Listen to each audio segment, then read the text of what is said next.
برنامه دانه پرواز آرزوها.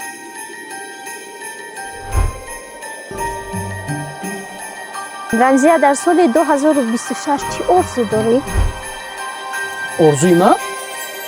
لیکن دوام شما میگویم بگذار بیننده تلویزیون سیاسی و هنرهای مردمی خودش پیگیری کند برنامه‌های ما را.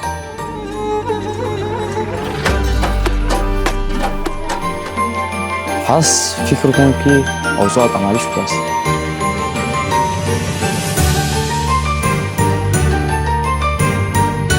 از سراینده دوست داشتم چکره چکیدن گیره زلفاش خمیدن گیره